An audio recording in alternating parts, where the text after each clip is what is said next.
السلام علیکم بچوں، آج ہم اپنے پچھلے موضوع خلق عظیم اور اسوہ حسنہ کا مزید مطالعہ کریں گے۔ صلی اللہ علیہ وآلہ وسلم صلح پسند اور انصاف کرنے والے تھے۔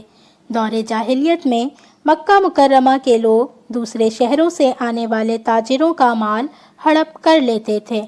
شکایت ملنے پر آپ نے قریش مکہ اور تاجروں کے درمیان ایک معاہدہ طے کیا جسے حلف الفضول کہتے ہیں۔ اس معاہدے کا مقصد حقدار کو اس کا حق دلوانا تھا۔ ترقی حاصل کرنا اور کامیاب زندگی گزارنا ہر انسان کی خواہش ہوتی ہے۔ اس ترقی اور کامیابی کے پیچھے انسان جائز ناجائز کا فرق بھلا دیتا ہے۔ آپ صلی اللہ علیہ وآلہ وسلم نے ظاہری کامیابی حاصل کرنے کے لیے ناجائز راستے کی سخت ممانعت فرمائی۔ قرآن کریم نے بھی کامیابی کے کچھ اصول بتائے ہیں جس پر ہم عمل کر لیں تو اللہ تعالیٰ کی خوشنودی حاصل کر سکتے ہیں۔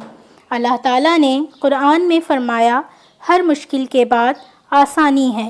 بچوں، جس طرح کسان بیج بوتا ہے، دن رات فصل کی دیکھ بھال کرتا ہے، اسے نقصان سے محفوظ رکھتا ہے، پھر جا کر اسے اچھی اور بہترین فصل ملتی ہے، اسی طرح کامیابی کے لیے ہمیں بھی دن رات محنت کرنی چاہیے اور ناجائز راستوں سے بچنا چاہیے۔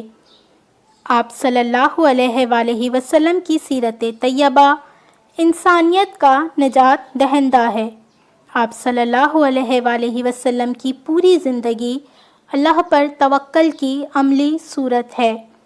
زندگی کا کوئی بھی معاملہ چاہے خاص ہو یا عام، آپ نے اللہ پر ہی بھروسہ کیا اور ہمیں بھی تلقین کی۔